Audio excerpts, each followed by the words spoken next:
Alright, so I did just find out when I got here that I have 5 minutes to speak and not 10, and I was telling Jared it really is a shame because the second half of my presentation was going to be dynamite, so you guys just have to listen to the boring half. We'll see if we can fit it all in. But when we talk about social networking, usually what's coming to our mind is things like LinkedIn, Facebook, MySpace. We're thinking about online social networks. But really, social networks are just the connections and the relationships we have with one another. This room is one giant social network right now, and it would just go out ad infinitum if we looked at all the social networks and ties we each have in our lives. And there really is a fascinating science around studying social networks and really looking at how we can examine these networks and these relationships and really use that information to get behavior change and really moving beyond just educating people and increasing knowledge, but how do we really change the way that people are behaving? And it has really fascinating implications for public health concerns. And so one area that we're using this, I'm the communications director for an organization called Sources of Strength. And we are a comprehensive strength-based prevention program.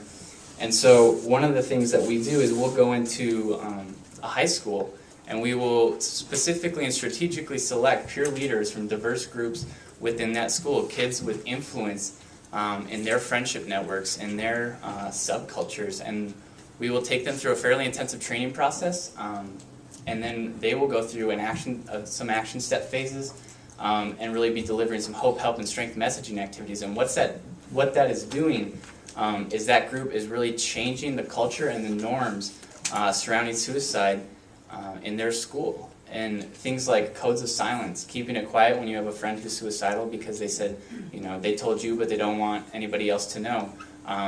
Breaking those down is something that these groups are doing. Increasing help-seeking behaviors, perceptions of adult support that adults can help you whether you or a friend is struggling. Increasing school bonding, and these are things that we've actually been doing some pretty rigorous evaluations with and studying it, and we're finding that it's working, and it's working far more effectively than if we had just trained teachers, or if we had just trained adults, or if we had just trained 20 random students in the school. It is far more effective to be strategic about who we're selecting. So I do want to talk about online social networking, but I just want to make that distinction that really just our social networks, when we look at them strategically, can be used to really have some interesting implications and affect our suicide prevention initiatives. And so one question I get a lot is how is growing up in a culture where social media and social networking is just a way of life, how is that changing the way we have interpersonal interaction with one another?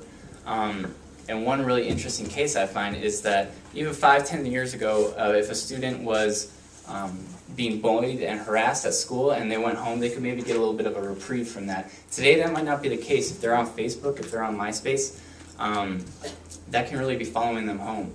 And so one thing that I'm a big proponent of is using those social networks to really increase and spread these messages of hope, help, strength. And one quick story that a leading suicide prevention professional in the United States tells us, his daughter came to him and had a friend, or she had a friend who had posted some suicidal content on MySpace and came to him asking for help.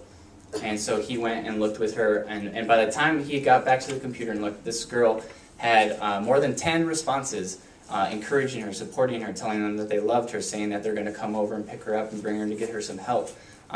So I hear a lot of people who are very nervous about using social media and social networking and Facebook and Twitter and things like that for suicide prevention because of liability concerns or what if somebody doesn't answer. But my take on it is if that girl had just told her closest friend that she was suicidal, if that friend didn't have the wherewithal or the inclination to help, she might not have gotten any help, and who knows what could have happened, or we all know what really could have happened. But when she posted online, the odds that somebody of the hundreds of people who see that is going to be able to help, is going to know what to do, or is going to reach out and encourage her is really great.